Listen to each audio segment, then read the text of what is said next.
Having a beautiful website is not enough. You need to make sure that your website is working for you and not against you, which means you want to make sure that your website gets you the results that you expect and not just be a beautiful website that nobody sees. So in this video, I want to do a web audit with you. So it's gonna act like a checklist. You can stop the videos after each item and ensure that your website has it or how you're gonna edit it.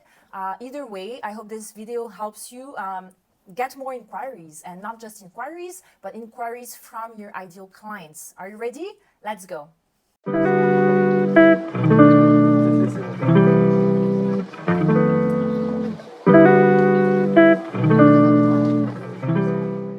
Okay, so as I said, we want to make sure that your website is not just beautiful, but it gives you the results that you want from it, which means that you don't just want inquiries, but you want inquiries that convert into ideal clients. I often see that the problem with designers is that they either don't get inquiries coming through their website, or they get inquiries from people that they don't necessarily want to work with, and that could be a budget issue or the type of project. Regardless, the goal of this video is to get you more inquiries from ideal clients.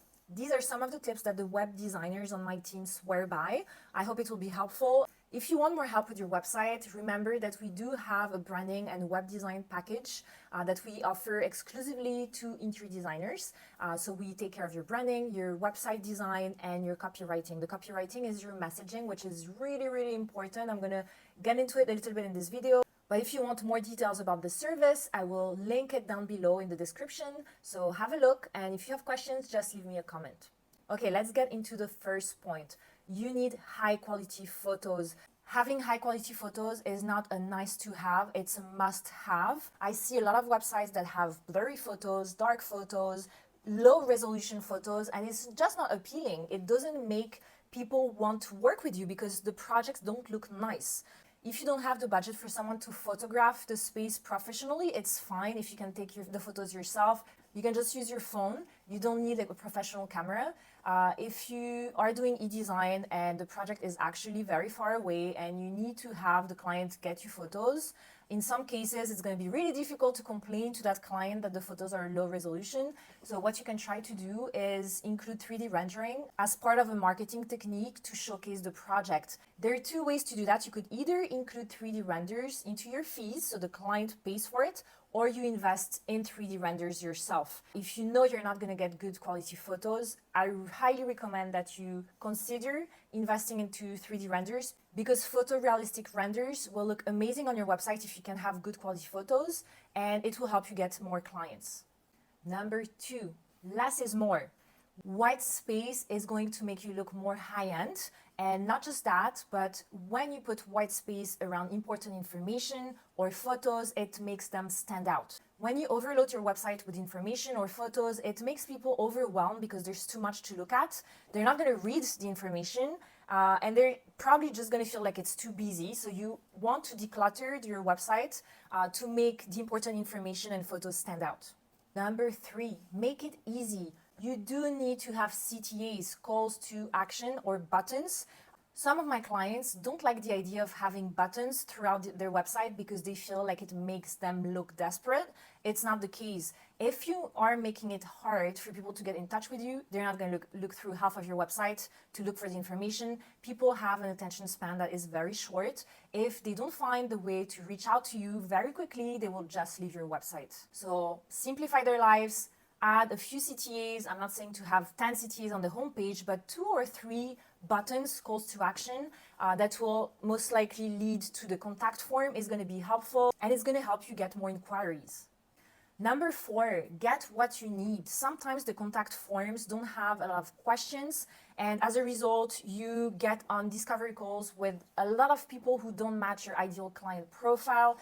There's no point for you to get on calls with everybody. So you want to ask the important questions that are going to let you know if the inquiry has the budget to work with you, if it's the type of project that you want to be working on, if the timeline works. If you're full of work now and their expected completion date is really soon, you're not going to be able to work on the project. So you can, in this case, recommend them to another designer, but there's no point for you to get on a discovery call at this time. So ensuring that your contact form asks the important question is going to save you a lot of time down the line.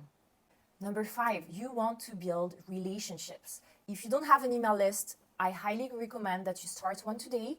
It's not about becoming a marketing expert, but building an email list, which means getting people's name and email so that you can start sending them newsletters. It doesn't have to be every week. It doesn't have to be twice a week. You can send them emails twice a month, once a month, whatever feels right to you. But by starting to create a relationship with them, you can connect with them on a deeper level. They're going to get to know you because you're going to be sending them emails. They know they will be expecting your emails. If you're regular, like once or twice a month, I send them bi-weekly, so twice a month, and people know that they're going to be getting an email from me. So you start connecting with them. You can share tips, tricks.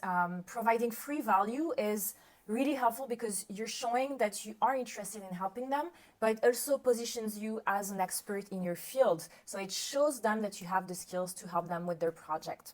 And free value and them getting to know you on a more personal level means that they're going to start trusting you more. And 6 months from now, 1 year from now, 2 years from now, they could reach out to you because they need your help with their home.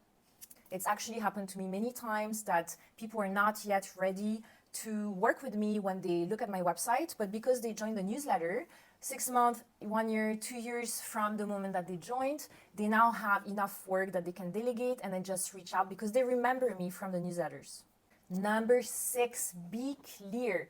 So many interior design websites are unclear as to exactly what services you provide, which area you serve. Wow, that's the biggest thing. Sometimes I look at websites, I have no idea. I just look for it for 5-10 minutes. I have just no idea what area these designers serve. It's not even written if it's US, UK, which state in the United States. So make sure that if you are not doing e-design where you serve, the entire country, you write down somewhere which area you serve. Number 7, be authentic. The About page is your opportunity for you to connect with prospects. So be authentic, share personal stories. If you're someone who's very funny, let your personality shine, let your humor come through. The more people can relate to you, the more likely they will choose you over a designer with similar skills. Remember that people buy based on emotions and how someone makes them feel. Sometimes I share about my traveling, about me not having a home right now because I'm going from one place to the next. And some people connect with that because they also love to travel, they speak the same language that I speak, and it makes them connect with me on a deeper level. Number 8, your messaging matters. So the messaging is the copywriting that I was referring to. Make sure that you speak to the right audience. Are you speaking to your ideal clients' pain points? And are you showing them how your services are the solution to the problems they're having right now? You could be highly skilled, but if your messaging doesn't match who you're trying to attract, or you're not talking to them on the right platforms, then you're not going to be speaking to the right clients, and your ideal clients are never going to be able to find you.